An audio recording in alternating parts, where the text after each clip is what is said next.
Welcome, everyone. My name is Libby, and I want to thank you for joining tonight's webinar. You're joining Lifetime Adoption to hear David and Deanna's story. One of the reasons that we love adoption story webinars so much is because there are a lot of voices and opinions and myths and stereotypes out there about adoption and about the people who choose adoption, whether it's adoptive parents or birth families. And adoption stories are some of the greatest resources for helping you to hear truth from people who have recently been through the process. Because that's the other thing too, is even if something was true 50 years ago, it may not be true now. And it's so helpful and even encouraging for, especially for hopeful adoptive parents like all of you, who are, maybe you're on the fence, you're not sure yet that adoption is the path for you, maybe you're already actively waiting to adopt, but it can be so encouraging and so informative and such an extra support to hear from other people who have adopted and grown their family through an adoption dream. So I just want to thank all of you for taking time to join us tonight to hear this beautiful story. If any of you follow Lifetime on social media, you've probably seen some darling photos of this little girl we're going to talk about tonight. As recent as last weekend, I think we popped up a few, so you may recognize her sweet little face. But David and Deanna adopted last year just before Mother's Day, and they have a beautiful story to tell. But first, I want to just give out a couple quick instructions or direction for any of you, because we have a mixed audience tonight. So that means that some of you might be just starting to explore adoption in general. Some of you might be starting to research Lifetime specifically for your adoption goals. Some of you may be actively getting ready to start up with Lifetime, and then some of you may be in the various stages of waiting to adopt and already in Lifetime's program. So, and I know too, I see a few faces of people who have already adopted and you just enjoyed attending webinars. So I want to thank you for continuing to follow along. So if you've never reached out to Lifetime before and you are starting to have questions about how we could help you adopt, the best first step is to apply, and it is free and it doesn't obligate you to anything. And you can apply at lifetimeadoption.com/apply. That's the best way for us to answer your questions more specifically. But if you would prefer just some general answers or general direction, you can always email us adopt@lifetimeadoption.com, and that'll get you to our new family services team so that they can better help you. And then, of course, if you prefer to talk on the phone, you can always reach out. A good phone number for anyone is 1-800-923-6784. And then remember too, if you're already working with a coordinator at Lifetime, whether that's Jen, who's behind the scenes here tonight, or Kim, or maybe you're working with Robin, I know she's on here behind the scenes, or Patty or Natalie, or anyone at Lifetime, even through a match. Just remember too, they are a good resource for you to reach out with specific questions too. So you don't have to wonder, who should I send this to? You can always send it to your primary contact and she'll get you the right information or get you to the person who can better answer that. So our main website, of course, is lifetimeadoption.com, but I would also like to invite you to follow us on Facebook and Instagram. You can always look up Lifetime Adoption Center on Instagram, and you can look it up on Facebook, but if you need a more direct way to find us on Facebook, you can go to facebook.com/open.adoption. So I think that kind of covers the basics there. I had the pleasure of working with our special guests tonight when they were putting together their adoption profile. And when we go through that process, we get to learn so much about the people that we get to help. And I just want to say too that the way that Lifetime works, that is part of the program, is helping you build a stellar profile to present yourselves to potential birth mothers.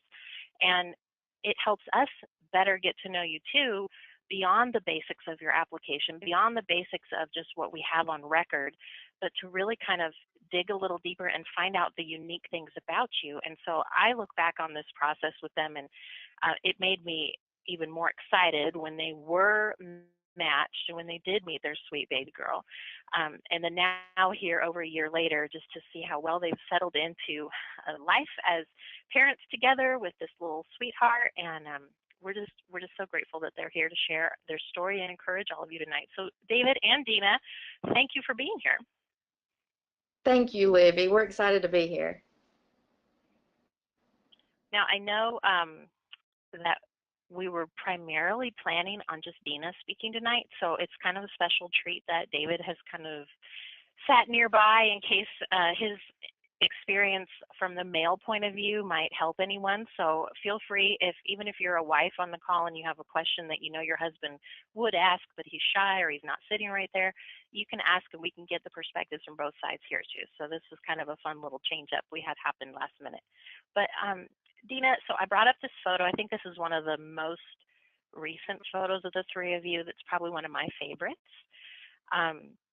And your sweet little Madison here and how happy all of you are together. But can we backtrack and kind of go back to before adoption was even a yes, how you came to decide to pursue adoption? Can we start at that part?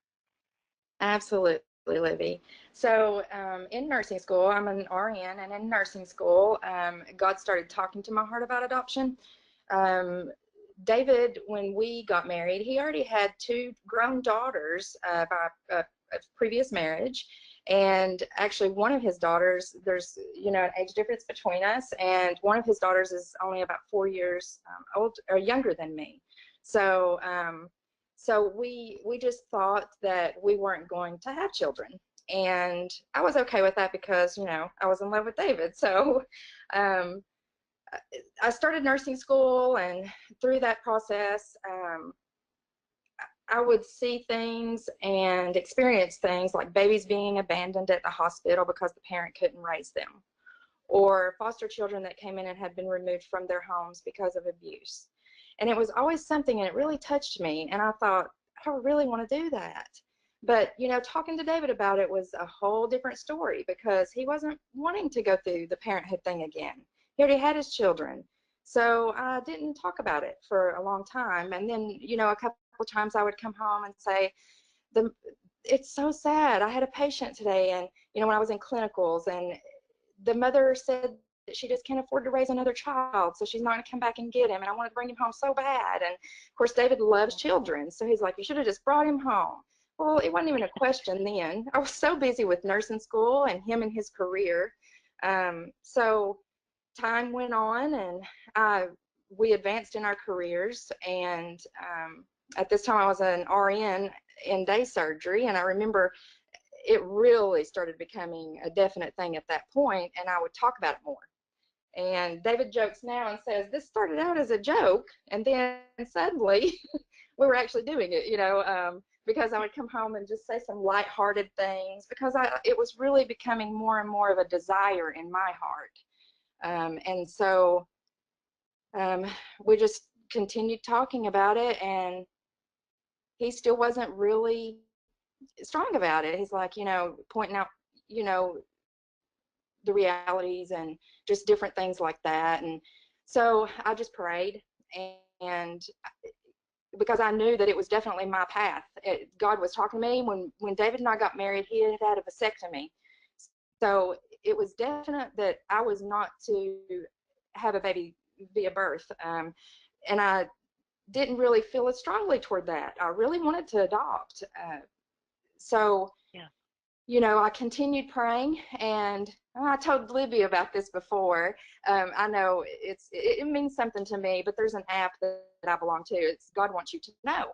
And so I really prayed hard, and in one of my prayers, I communicated to God, this is something I want, but how am I going to, I want him to want it. I don't want to just push something on him. I want him to open up and want this. And I opened that app because I had a message that was delivered in the inbox, and it said, God wants you to know today, Deanna, that you need to focus on what you can control and let God work on the rest. And it was about a week later, and David came to me in his most sincere way and said, babe, this is something you want. I love you so much. Let's do this together. And that is how it happened. And it was I thought, I just cried because now he says, I pray over her every day, and I can't thank you enough for what you have given me. He said, this is the best blessing I've ever had in my entire life. I mean, he's just like, I thank you every morning that I pray for her because it's just amazing. So And I hope that encourages some of you who might be thinking, well, I'm on board with adoption right now, but my spouse is still unsure. And, not that all of your stories will go the same way Deanna just outlined, but to not give up on that, because you do have to come to it together. It has to be a mutual interest, because we have seen, unfortunately, we've seen a lot of heartache come when people sort of just follow along, but they're not both invested in the journey together. Um, and that usually someone at the last minute will say, I don't really want this. And that could be so hurtful in the marriage, or if you're already matched, hurtful to that birth mother. And so I love that you could talk about that, because I think that's really common, that one spouse would come to the desire to adopt before the other. I think that's normal. Yeah, and this wasn't a process that was only like a week or two. This was something that went on for years, me mentioning it, or, and that was God subtly putting that in David, like, I've got, you know, you're about to go down another journey and this is going to be exciting. And, so it was something that didn't just occur overnight. This was something that went on for a while. And it was a desire in my heart for probably 10 years or more, actually, more than that, actually. So. And I think that too, part of the reason that I was hoping that you would share what you just did is because we do get a lot of people who have that in common with you, where maybe for one spouse it's a second marriage, and for the other spouse it's maybe a first or second or wherever they're at, but they may become a blended family. And that I have worked with adoptive parents before who had a concern. Well, my spouse had children when I married them, um, and I just worry, are they as into this as I am? And then to hear you talk about now how he prays over your beautiful daughter every day, and thanks you for having faith and letting him come to terms with it in his pace. I mean, that speaks volumes to me, that I hope would encourage other people who might share that. Me too, because it was a complete, it is just made a profound, it's just been amazing. Because he, will fight over, it's like, I want to hold her, no, I want to hold her, because we are just both now so in love with her that it's just amazing. So. Um, did you now? And I have lots of notes, because I know that you have so much to share too, and already we're getting feedback about just how helpful this is. So thank you. Um, Once you decided to adopt, and I know that you'd had this experience seeing these children in need, um, did you have concerns about pursuing open adoption? Because in the U.S., it's not common, and it doesn't happen legally at all. When a private adoption is happening with a willing birth parent, and it's not a foster adoption kind of situation, those adoptions are all legally open. But a lot of people get, they get worried. Well, what does open really mean? Is that putting me at risk? Am I ever going to be mom or dad and not feel like there's this kind of co-parenting happening? So where did you stand at that point when David said, yeah, let's do this together? Did you already know you wanted open adoption, or did you have to learn more about that? No, we had to learn more. We went to a couple of local, before we had, God led us literally to Lifetime. We had went to a couple of local, we went to a foster care presentation. We went to another adoption agency here locally presentation. And when they started talking about that, we were like, uncomfortable. But I'll tell you, our adoption didn't work out to be open. And when it started happening, you'd think that would be great and everything, but you fall in love. You really do fall in love with this woman who has given life to this amazing gift that you wouldn't have without her. And so being on the other end now, I'm like, wow, why did I even fear open adoption? Because I was so excited to get to meet her and everything, because it was supposed to be open, but she had some last minute reservations and decided she didn't want to see the baby, or, at this time, or have the openness. So it was weird how God changed my heart more so than David's maybe on that issue. He's okay with it not being open, I think, but at the same point, we both have a lot of love for our birth mom, a lot of love. it's amazing, because you think about all the love that you would have for this person that goes through carrying this baby, and then you get to be the parents. And you can't seriously imagine, though, the love is so overwhelming when it does happen, that even what you imagined that you would have for her, it doesn't even come close to what you really do have. Like, you can't even explain it, but you will feel it when it happens. And even at Christmas, even though it was closed, we reached out to our attorney to see, can we send something for her and her other children? And, of course we couldn't, because it's closed. And so, later she may change her mind, but at this point, that's where it's at. But yeah, I started out totally against open, because I, like Libby said, felt uncomfortable. And it's like, gosh, is that like co-parenting? And I've watched Lifetime webinars knowing that that is not now. I learned a lot in going through the process to learn what open was. But in the beginning, I didn't know. And I thought, gosh, it'll be like both of us saying what this kid can and can't do, what they can and can't partake in, if she don't want it to do dance, you just think of all kinds of things. But then it just changes as you go through and you learn more and more about open adoption, what it really does mean. And thankful to Lifetime, we were able to learn most everything through Lifetime.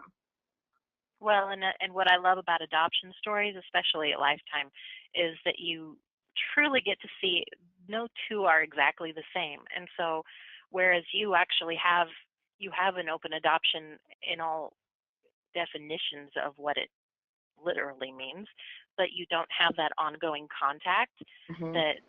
that is totally different than maybe next month we host a story with someone who has already seen their child's birth mother, 3 times since birth, and the child's barely a year old. And so it really can vary. But I love that you brought up, that fear, because I think that is very common, especially, adopted parents don't come to us because they just want to help someone out. I mean, that's part of the blessing of adoption, but they don't come to us because they want to share a child. They want to have a child to raise as their own and embrace and accept their own and not feel that that is threatened. And when you learn about it more, what I love with stories like this is that fear, little by little, as you learn truths and you hear other people's experience, it really does kind of dwindle away, and you realize these mothers are actually choosing adoption because they want their child to know that you're mom and dad. They want that security and stability that you're offering that she can't right now. So I'm so glad you brought that up. And someone already said, I love hearing Deanna's heart on open adoption and the heart for that birth mother. So I hope that maybe that helped some of you maybe know the next question to ask about it if you're kind of still wondering how you feel about open adoption or that process. Part of open adoption also means essentially that you're waiting to be chosen by a child's birth mother. And a lot of people hoping to adopt, one of the most common questions, I'll just start here, one of the most common questions that we see on every single webinar is there any deterrent, any reason that we wouldn't be chosen because of our age? Because the reality is a lot of people choose to pursue a path to adoption later in their 30s or well into their 40s, and so they usually feel like, am I too old? Is it too late? How would you speak to that fear about age and waiting to be chosen by the right birth mom? I had concerns about that too, because when we started this process, I was actually 40, and David's 14 years older than me. So, and we got chosen very fast. That wasn't even a consideration in the birth mom's eyes. From the time we started our home study until we were picked was exactly the length of a birth. And that was from the start of the whole process to the finish. So, when Lifetime did, I think that our profiles, we went live online around December, January, and our profiles were ready and distributed were sent to the Florida agency in March, and then Madison was born in May. So wow. I would just say, don't worry about that. That has no impact in my experience. Yeah. But it is a real concern, and part of what we do with every family, whether they are 22 or 42, or we've even worked with couples in their 50s, is to help bring out their best impression through their profile. And Deanna, I love the story that you have, the memory you have of working with me on your profile, and I think I brought up the photo that concerned you. So I know that one of the things that you were really hoping to encourage people to hear tonight was, that you need to trust Lifetime or trust the people that you've chosen to help you adopt. But I'm going to bring up this photo and see if you could maybe kind of tell us just a little bit about that concern of being chosen and Yeah. be noticed by the right birth mom. Okay, so we had Lifetime make our profiles completely for us, and I had sent Libby all kinds of pictures, and you feel nervous because it's kind of like, this person's going to be judging you by your pictures and looking at you, and so I had sent her all of them, and she picked this one for the front of the cover. And so I started looking at it, and I started feeling very insecure about it because my hair is over my eyes. And I noticed in Lifetime's booklet that they send you, it's like, make sure your hair is kept and that it's out of your eyes and all that. So that really started bothering me. So I kept reaching out to Libby, and I'm like, are you sure we shouldn't change that picture? We shouldn't have different pictures made? And she kept reassuring me. And I still had doubts. So, when we got chosen such a short period of time later, Libby and I talked, and she said, see, you didn't have to worry about the bangs being in your eyes. And of course we both laughed about that because it was so true. I mean, I worried about that small detail and it didn't even make a difference. So definitely trust Lifetime. They know what they're doing. That's something that I took away from this. It's like, gosh, I worried about so many things they said I didn't need to worry about, and I still worried. And Lifetime had our ultimate best interest at heart. They were so amazing through the whole thing, and I'm so honest when I say that. It was amazing going through Lifetime. Thank you. Well, gosh, I didn't even prompt you to say that. Thank you, Deanna. Um, well, what I love about this photo, and we already had a couple comments from people just saying, oh, I love this photo. And it's because when we get to know you through the process, because you go through so much just applying, and then you talk with us one-on-one just through that phase, and then you come in and we welcome you and we get you started on your profile and the other phases that get you going. And we learn so much more, so much more. And so many people do worry, like you said, just they get hung up in the details, and details matter. But at the same time, there may be a detail that could help you stand out that wouldn't help another family stand out. Or there's a difference between your hair looking a little natural versus your hair looking like you're the type of person who has to have it absolutely perfect and you're so rigid and stiff that it's not your natural smile, So we're looking at so much, and what I love about this photo is just, of course, your smiles, and it tells so much about your relationship together, and I can only imagine how much that stood out to the women that it was presented to, that even if they didn't choose adoption, they still saw a unified couple who just enjoys their marriage together. Right, and I would like to say, Libby, too, you know how Lifetime encourages the videos and things like that, and that is the same thing, trying to show how you really are and about being yourselves, and I can't stress that enough either. We were completely ourselves, and what we did was we set up a video in our living room to do our presentation. Well, because of that, we were ourselves a lot, and we had a lot of video that was garbage. So instead of just scrapping that, saying, well, that's, I thought, let's put a bloopers part at the end. I had seen somebody else do that, and I thought, that's pretty cool, let's do that too. But we didn't know until at the end. So I grabbed parts of that, and when the birth mother, she made a remark to the social worker and our attorney and said, did you see the couple I picked? Aren't they just adorable?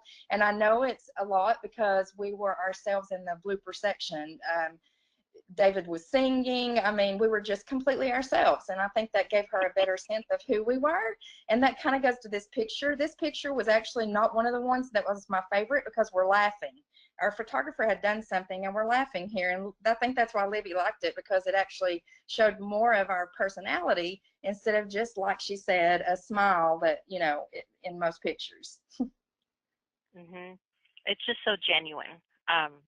But I love that you could talk about that video too, because it really is about being yourselves. And if you weren't a smiley, laughy kind of couple, then we wouldn't force you to be one. You want to be yourself.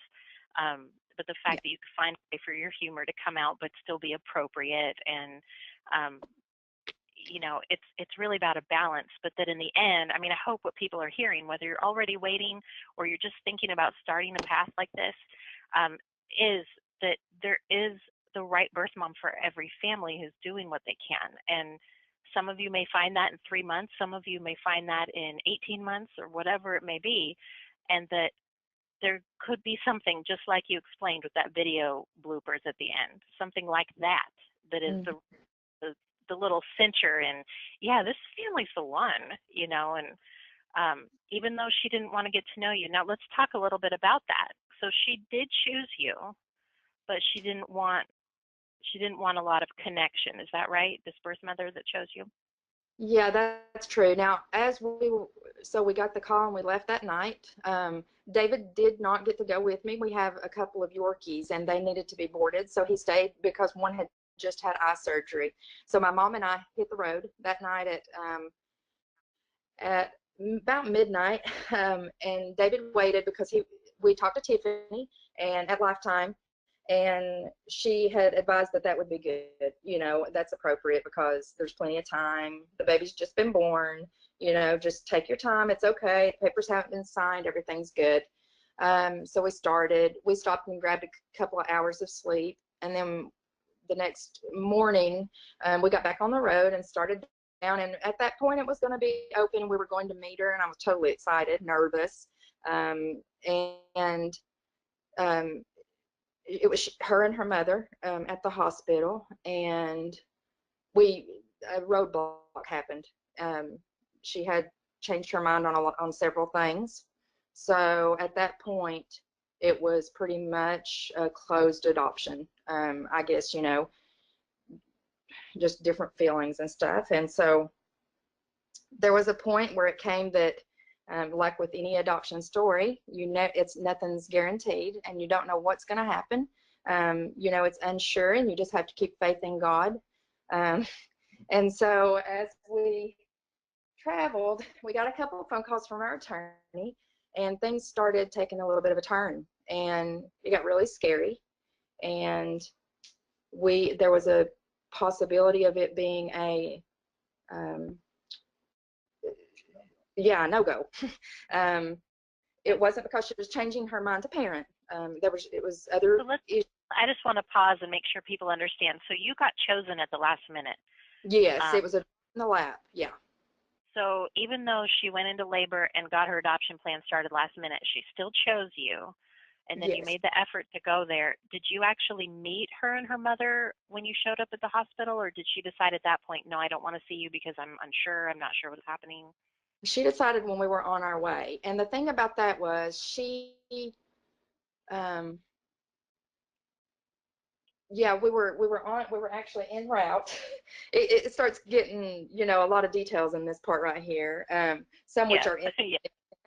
but so we were actually probably about 4 hours away from the hospital at that point when we thought it wasn't gonna happen.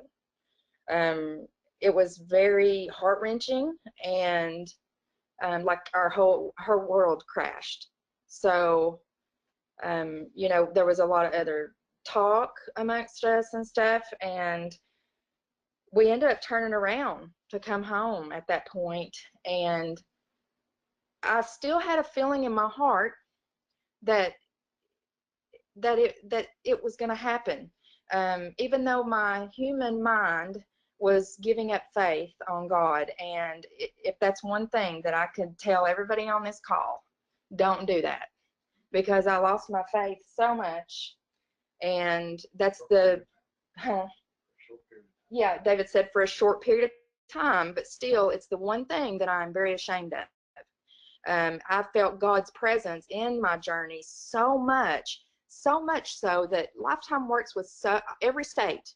And our adoption, the birth of Madison was right in the city, 2 miles away from my boss's house. I live in another state. I live in Tennessee, and my and where Madison was born was Lakeland, Florida.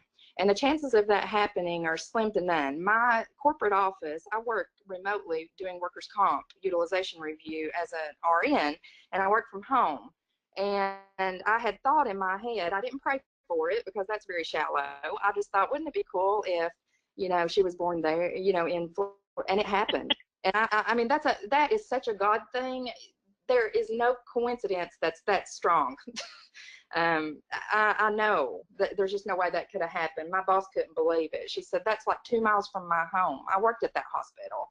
And so that alone was amazing. There's a lot of other things that are similar to that happened throughout our journey. So when this happened and my world fell apart, literally, and I was so hurt, I doubted and questioned everything.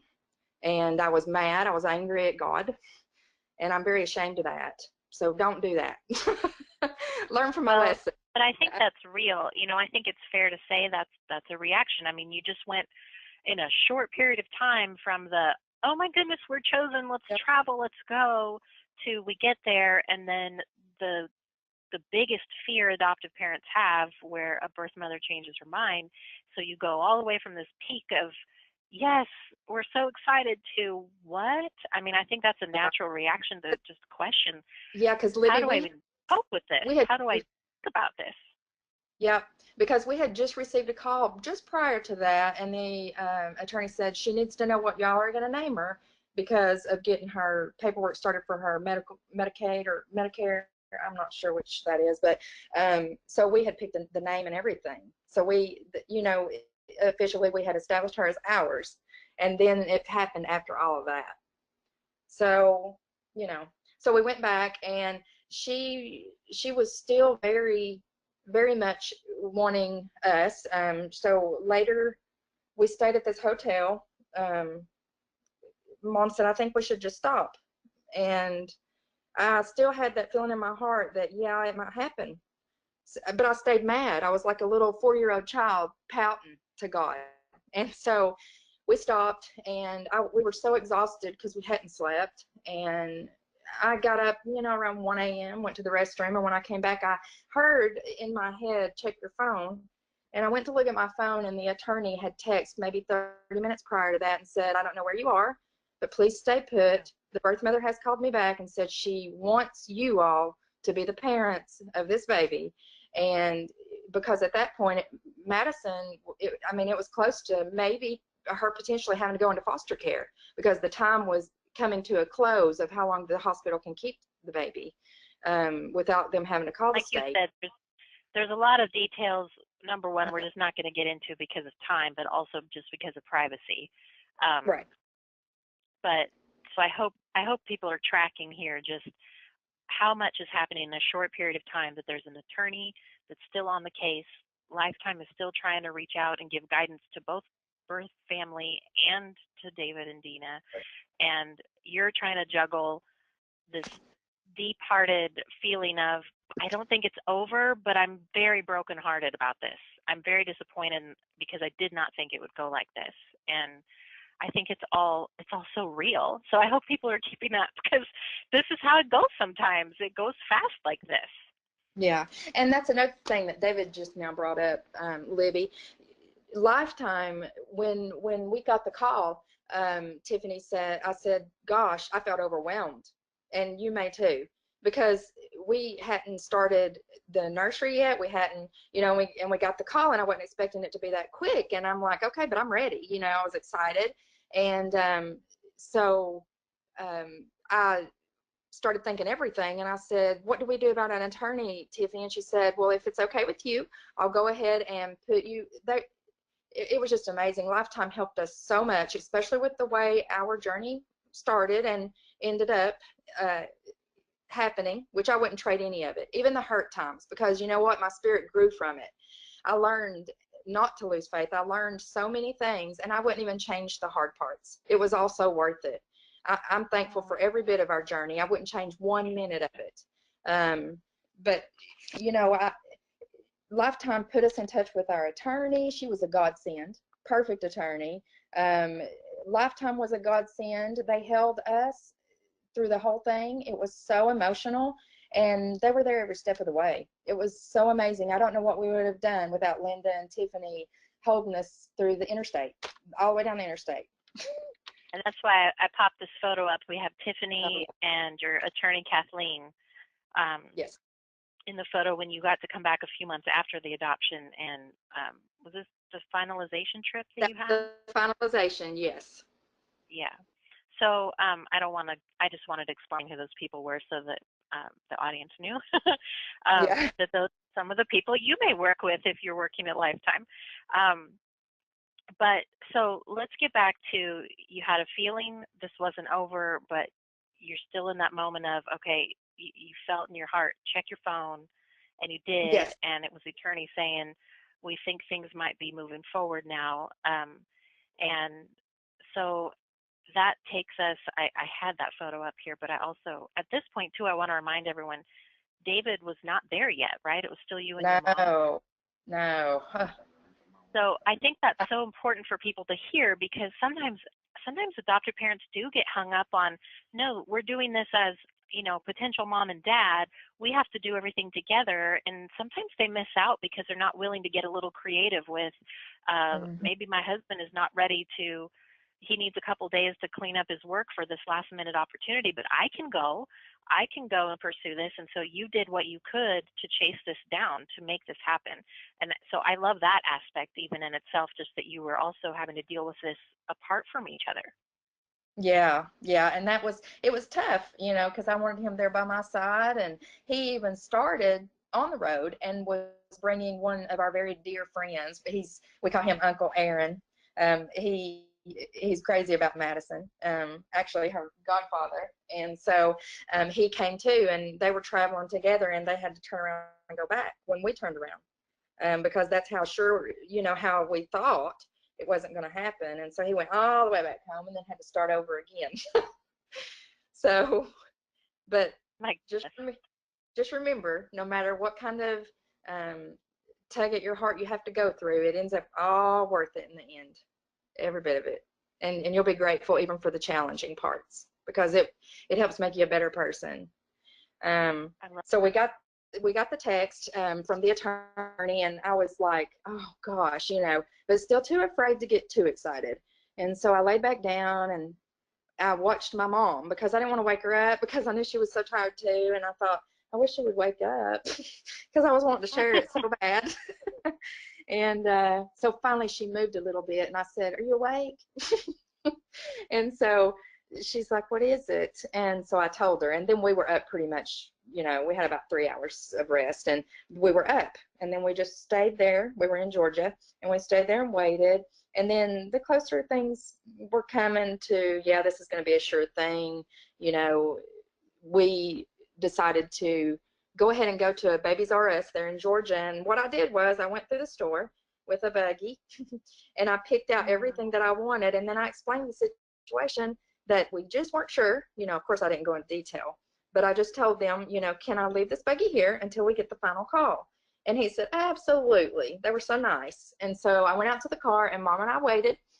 And then when Tiffany called, and then Kathy called, and I couldn't really talk because I was crying so hard. And I looked over, and I knew I shouldn't have done that, but I looked over at my mom, and she was crying too, and I thought, well, that's just not going to help me at all right now. But it was such a beautiful moment, and it made it, going through that trial, made it so much sweeter to get Madison. It was just even, it's like being just so starving and not thinking you're ever going to eat again, and then you get food. It's just such an amazing, it was just made it that much better. So that's why I say I wouldn't even change the hard parts. It just makes us more appreciative to have her. So then once we got the call, this is a photo of you at the hospital, right? Yes, that was like 2 a.m. Okay. Gosh, you look good for 2 a.m. and all this emotion. Some of the pictures didn't turn out this well. I didn't submit all of them. This was the best one I could find. So thanks. So we got back on the road, and we headed toward the hospital. The papers had been signed, so we were very relieved at this point. And we got there. Now, we have a house in Florida that's actually a few hours, but we wanted to get a hotel to be able to stay there when we came home with Madison. So that was something that helped us out a little bit, because we ended up having to stay there a couple of weeks, you know, waiting for the paperwork to be signed so that we could come back to Tennessee.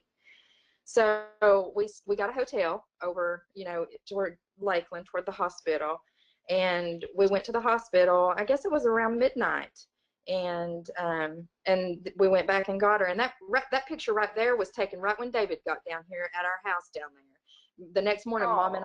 Mom and I got up. I stared at her all night. I didn't sleep. So we were going on about 36 hours with only like 6 hours of sleep. I just didn't want to stop watching her, you know, like just watching her breathe all night long. And I couldn't wait for David to come. We took a picture right when we got there and sent it, and he was just ecstatic. Couldn't wait to get down there. And was so excited when he did get to see her and hold her for the first time. And that was one of the first times right there. That's right when he had gotten down there. So sweet. And this still, again, is a matter of hours and days. This isn't, it's a matter of a week, 7 days later, this is what's happening. This is really fast.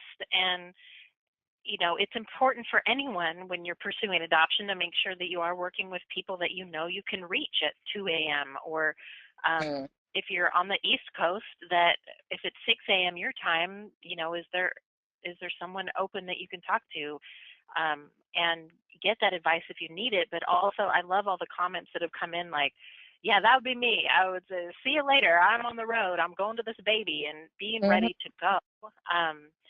So I love all this ups and downs, and it's such a sweet reminder of that even when a birth mother doesn't want a lot of connection or to be real sort of friendly, personable, and have a lot of involvement, that this is still a very tender and up and down time for her, and that it's hard, I think, for adoptive parents, especially when they're going through that, to really hope, okay, I hope there's not going to be any hiccups. I hope that it's just going to be smooth and no doubts or anything, but that you have to kind of ride along. And I think you staying there probably also spoke volumes to her.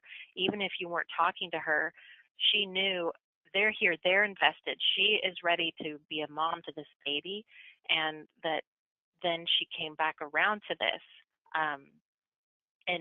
And that's kind of the thing, is sometimes that's why we always tell people, don't burn any bridges, because it's not over until it's done.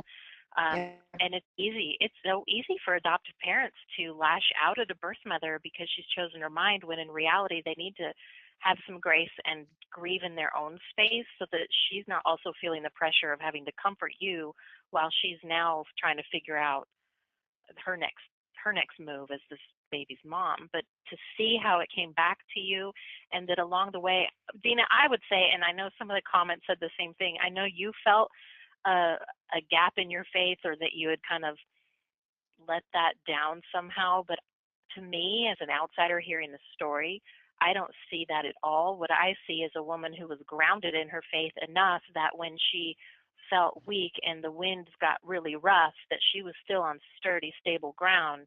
And that's why she stayed put, because it would have been easy for you to just, I'm out of here, I can't handle this, I'm done. But you still heard those small voices, and that's what's so beautiful about these stories, is just that they're all so different. The timing, the people involved, and now this one that I keep popping back up because I know it's one of your favorites, but you said that this was a moment you felt kind of like, I'm the mom.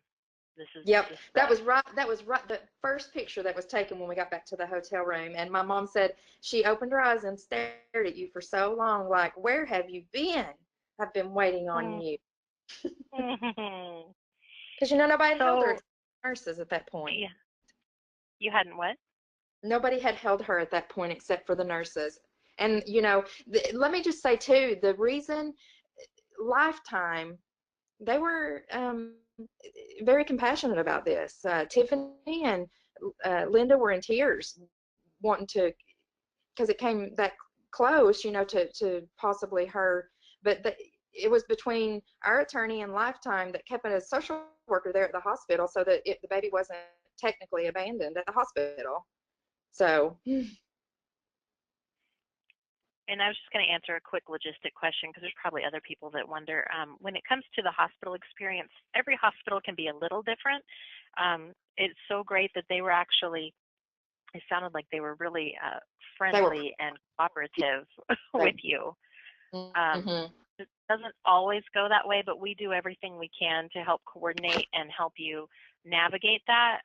But that when most of the time birth mothers, even in more traditional stories than what Deanna has just explained, they want the baby to leave the hospital with the adoptive parents. And so in those cases, there's a form that hospitals have that they get the patient to sign saying, I authorize these people to leave the hospital with my baby. And those kinds of forms come into play in other circumstances too. It's not always just adoption related. So hospitals are usually familiar with this, and that it allows you to leave the hospital, take that baby to the hotel room, and care for her. And then meanwhile, all of the legal aspects are still going on with your adoption attorney to get the wheels in motion for terminating birth mother's rights and everything else that needs to come together for this adoption. So those are kind of two different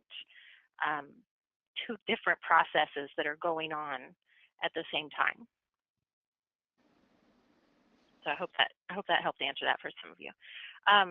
So now I know you mentioned her birthday is right before Mother's Day. I was, for those of you who remembered hearing about Deanna's story back in the spring this year, I was excited to have her on because I know how tender Mother's Day can be for hopeful adoptive moms. And here Deanna was, you even said you were not expecting it to happen this quickly, so you were probably thinking, I've waited all these years hoping that maybe someday we'd get to come to this path and I'd get to adopt, and now I'm ready to adopt, and I'm looking at another Mother's Day, and I'm still not mom, but then a couple of days before you get the call about a baby being born. Can you talk a little bit about your first Mother's Day? Yeah, and see, that was another thing too that was just all within, it was just such a planned thing. I was very, because of pain, because of the unknown and things like that, I was more guarded with our adoption plan. I didn't want too many people to know. We only had a few friends who we confided in and told about it. And so when it did happen, I had on my Facebook, I announced that because we had Madison in our arms then, and I said, this Mother's Day is the most special and best for me because, and I got to tell about Madison and stuff, and one of my friends said, I think you shocked the whole Facebook community with that post because, she knew about it, but others didn't. But yeah, it was just amazing. The fact that it did happen, like it did right there at Mother's Day, it was just amazing. I love it. And then I popped up a photo. Is this at the hotel too? No, that was at our house. That was when David had, because he didn't come to the hotel. He came on up to the house, and because we were headed over that next day too, so we just met up there. So that was when we got over there, which was really good. But Deanna, what is it like for you to see this husband? Like, you started out tonight saying, I loved my husband, and I married him this way. It meant more to me that I marry a man that I love and that I respect and want to be in a family with than to give birth to a child or worry about that part of my life when I'm not even on that page yet. What is it like now? I know that David has expressed how glad he is that you adopted, but what is it now to see him be daddy to your little girl?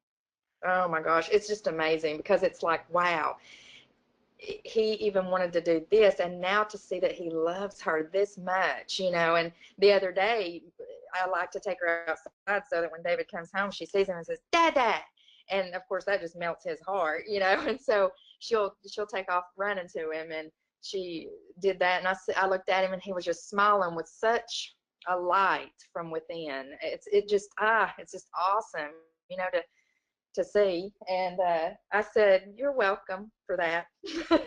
And he said, and that's when he said, "I tell you, I thank you every morning when I'm praying to God over her." He said, "I just can't imagine not having her now." So it's amazing. It has brought my love for him even deeper, if that was even possible. But yeah, Oh, that was at is her little. sip and sip. So we didn't have a baby shower, of course. We opted my first cousin, who we're pretty close, and we grew up the same age, so we grew up pretty much together. And that sip and see, she wanted to throw that party for Madison, and like I don't know, 100 people came. Oh my So goodness. yeah, it was a great turnout, and that was what those pictures right there are from, and that I love too. it. The bib said "Daddy's girl," which is so Yeah, obvious. it So is. obvious. Yep, Um, yep. so you mentioned here now you had her first birthday just this past May, and that around that time that Madison's birth mother, um, she Yes. had, or was it Christmas? Was it Christmas? Which one No, was it no, actually heard that she asked for photos? it was when Lifetime sent her a Happy Mother's Day. We had not heard anything else from her about it or anything. And I would just like to back up just a little bit, Libby, and say, you know, I'm going to be a little defensive about our birth mom. I know there's situations there and everything, but she does have a good heart. When after all of this happened, and she was worried. Her heart. She was worried that we were mad at her, and that meant a lot to me, that she had that ability to be worried about that. It mattered to her, and so she reached out to Tiffany at Lifetime, and Tiffany called and asked, "Are you mad at her?" And I thought, no way. She has given me something that nobody could have. Nobody could have given me Madison. Nobody else. And she made me a mommy. And I had so much love in my heart for her. And I do still. And I think about her a lot, and I pray about her. And I said, "Oh my gosh, no way. We love her immensely." And I said, "She made me a mommy." And so Tiffany had talked to her, and the next day Tiffany called me and said that that had made her happy, and she said, "I knew I picked the right family. Now I can live comfortably and know that everything's okay."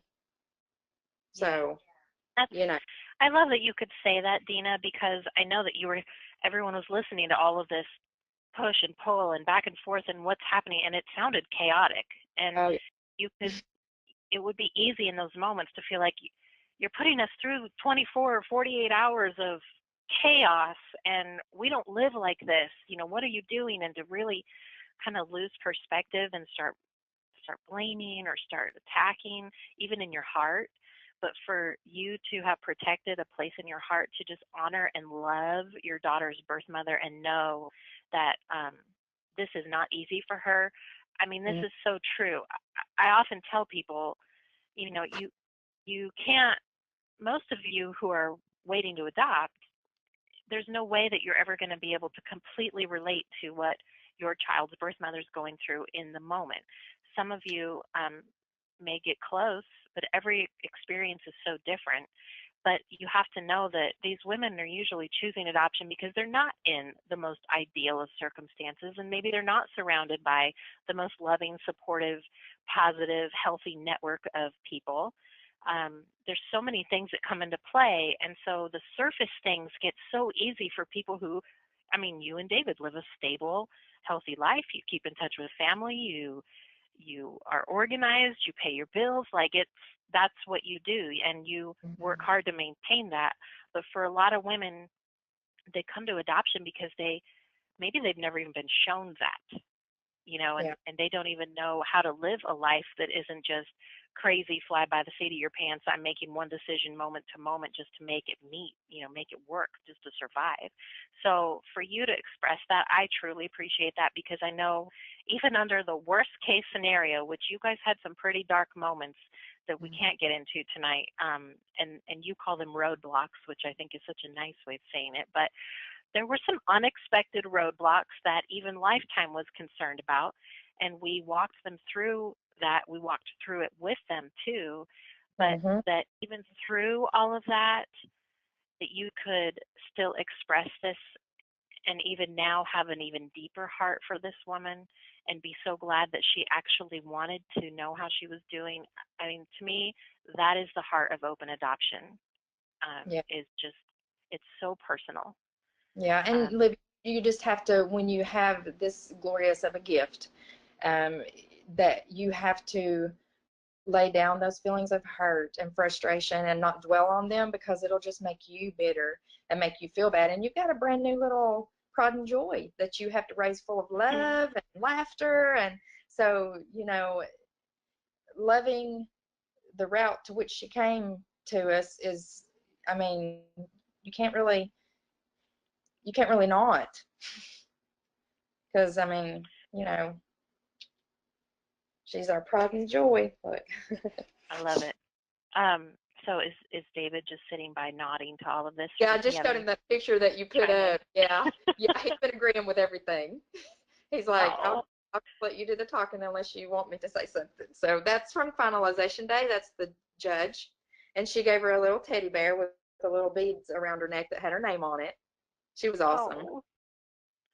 Um, and we loved this too because you got to come back and meet some of the team in person. 'Cause we don't Yep. always get to meet everyone in person, and that's where that photo earlier came from. Um, you know, here we are. Well, you've been. It was last September you finalized, right? Wasn't it September? Or was it October? I think it was. Yeah. 6 months after that. Yep. 6 months after we got her.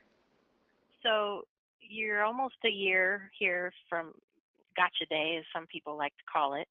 Um, what would you tell other people who maybe they're waiting to adopt right now, or maybe they're just not sure? Do you have any tips, or do you have any other wisdom or heartfelt sentiments that you just really like to make sure people understand from your story? Mm, yeah. David says definitely follow your heart. Stay strong, because there may be some, we thought ours was just going to be this little cakewalk. Gosh, it's just falling right into place and everything's perfect.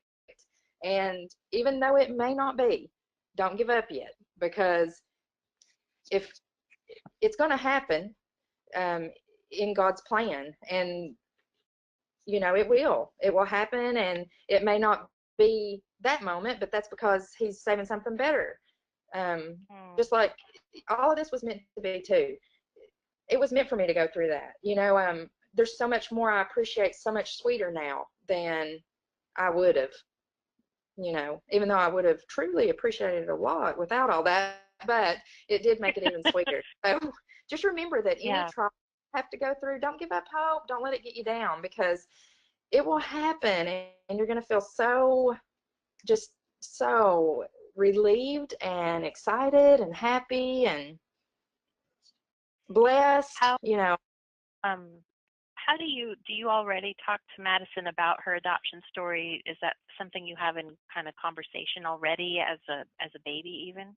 No, I have books. We bought books, some of the books for children's books on adoption, but no, not really yet. She's 17 months, so we Yeah. haven't really, have we, David, really talked about that yet? Yeah. Um, I don't know which one. yeah, I'm not sure how I know there's certain things we definitely won't share, because I don't want her to ever be hurt by the things that did happen. You know what I mean? And I want her to always feel that she was loved, wanted, chosen. I want her to just have that tremendous, overwhelming love, and know that Hmm. she was number one and on top.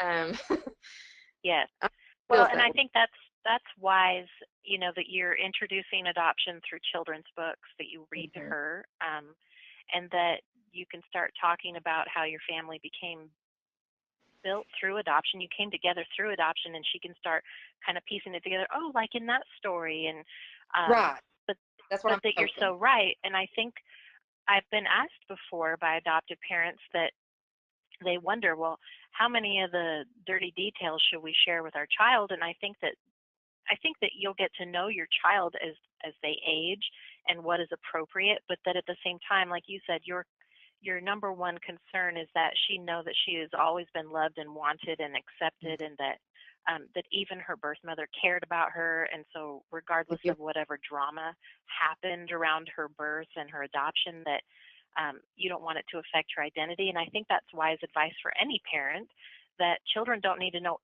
everything just because it's a literal part of their story, that it's also about protecting how they see themselves. And that goes for if a baby was exposed to alcohol or drugs or whatever it is, that even birth mothers want for their child to grow up having a favorable view of them and of themselves, of themselves as the child placed.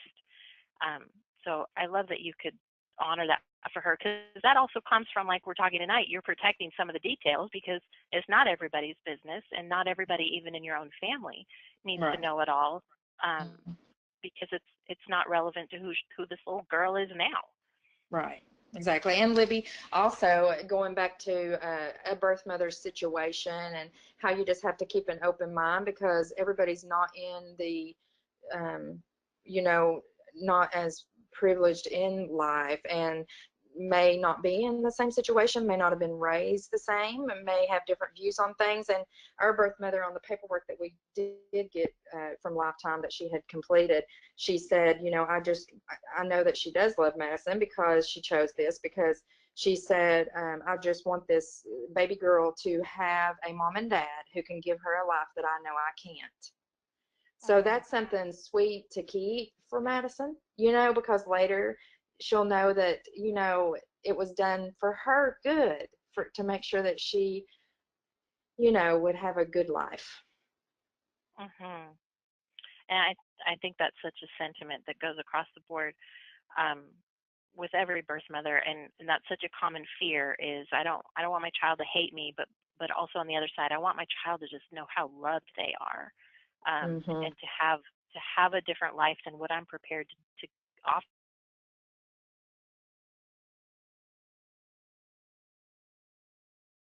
or the community to show them that. I love that you could speak to that. Thank you both so much. I'm trying to get through because you sent me so many photos that it was really hard for me to pick and Libby, narrow it down. Libby, doesn't that remind you of something else? Remember our profile, and I sent like way too many pictures? Yes. That's a downfall of mine. And it looks like you've settled into motherhood well. I'm just going to make sure there's no other questions here that might be good. I know there were some questions about legal aspects, and really the answer to those questions is it's going to vary for you depending on where you live, where your baby's born, and so we can't always answer those with an adoption story experience, because, you know, whereas they may have finalized in 6 months, you may have to wait a year. It really depends on the circumstances of your adoption and the state you live in. So we appreciate, though, all of the comments. There's a lot of comments right now about how cute she is. I mean, what is it like for you guys now as parents to see this little girl just blossom into her little personality? Do you recognize pieces of yourselves in her? Because that's kind of a fear that adoptive parents have too, which is, we're not giving birth to a child. Is she going to have anything in common with us? But Libby, she's just like us. David calls her Little Deanna. He said we should have named her Little Deanna because of her. She's not a morning person, and David is. But when my boss used to always say, oh my gosh, twins. Well, then people at David's work started saying, gosh, she favors you. She looks like you. And David, he's a comedian. He said, I promise, you know, he's had a vasectomy. I promise I didn't go to Lakeland 9 months ago. I promise. But even though that wouldn't be a possibility, but you know, anyway, we like to have fun with stuff like that. And she has a lot of our characteristics. It's so funny. Like, have you ever seen a 17-month-old like salad with blue cheese? You know, I mean, that she loves it. And I did too when I was little. It was crazy. It's just things that, you know, it's funny. It's like, wow, you don't even have to give birth to them and they're like you. Meant to be. Uh-huh. Because there's things, and I'm like, wonder if God did that. He just knew that she was coming, and because the night before something happened, and I thought it's going to be soon, and I started crying, and then it was the next day that Tiffany called. It was just amazing. Oh, you just had a feeling? Well, if it's okay, I'll share this. I don't know if some That's people. up to you. Yeah, I'd love to share it. I've shared it with all of my friends and stuff. So I woke up around 1-ish, 1 or 2. That seems to be when my answers always come in, And I went to the restroom, and our restroom overlooks our back pool in the backyard, and it's fenced in. So I looked out the window, and I was talking to God, not really prayer, just talking to him in my head, like, and wondering about it. And it was really always heavy on my heart, like your all's hearts. I'm sure you think about it day in and day out, because I did. And just can't wait, and the not knowing, and how's it going to happen, and when. And I was looking out the window as I was talking to him in my head and heart quietly, and I saw to the right of the pool this round, I guess it was about the size of maybe, it was bigger than a softball. It was just a round, bright, solid white light. Not like a flashlight or anything like that. It was a round white, and it was white, and it started blinking, and it came up a little bit, and I thought, we've lived here 13 years, and we had that pool installed after we'd lived here a year. And I looked out there, and I thought, what? And I felt something in my heart, and I thought, oh my gosh, I don't, there was some kind of association there. And I started crying, and I said, it's going to be soon, isn't it? It's going to happen. And I was bawling, and I just watched it, and it just danced around there in that spot for maybe a few minutes, and then it stopped. And I couldn't wait to tell David the next morning. I said, it's going to be soon. He said, I actually had a dream. And didn't you dream it was a little girl? He said, I actually had a dream last night. He said that he said, it's going to be a little girl. I said, you think so? He said, they brought her and placed her in my arms, and it had a pink blanket. And I said, wow, isn't that something? At 4 o'clock that day, I got the call from Tiffany, and she had been born at 2. Oh, my goodness. Oh, you give me chills. Oh, that's exactly how it happened. Well, no wonder you were holding back on us. That's an amazing detail. I love those parts of the story. Yeah, David said, we don't want anybody to think we're crazy, but that did happen. I'm glad we talked about it the next morning, but we wouldn't have believed each other, Yeah, exactly. Oh, my goodness. Well, and then you began the emotional journey. Right. That's why Next few days. Yeah. That's why I got so mad at God, because I'm like, gosh, you sent all these signs. What's up? I can't believe this, And then it was just him testing our faith and making us stronger and making us appreciate it more when we did get it. Thank you both so much. I know David didn't really speak into the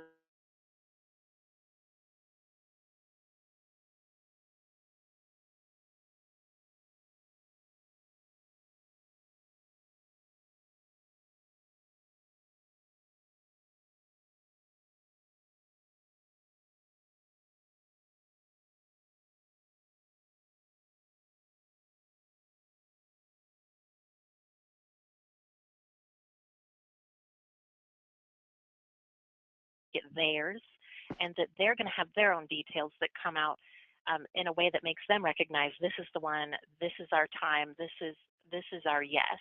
And but you have to keep going in faith, and you have to keep doing what you can. You can't have zero home study and be wondering where your baby is. You need to do what you can. Like you said before, Deanna, you control what you can, and I will take care of what I do best, what I do the rest here. So thank you both so much for just sharing tonight. The comments so far have been widely encouraging. You were such a comfort and inspiration to people tonight. So just thank you for being here. Wonderful. Thanks for having us, and we've enjoyed being able to talk to everybody and share our story. One last tidbit is do a baby registry at Babies R Us or somewhere. That way you're not put in the situation if you do get in a drop in the lab. And I know that we read that in Lifetime's papers too, but we didn't take the time to do it because we honestly didn't think it would happen that quick. But I would recommend doing that.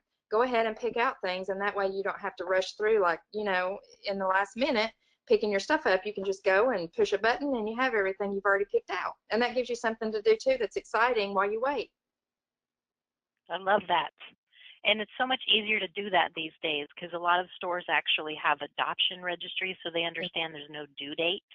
Yep. Fill in. So that's a perfect tip. Love that. Thank you both so much. Please keep in touch. We love your adorable photos. And we will talk with all of you in the audience. Thank you for spending time listening to this sweet story tonight.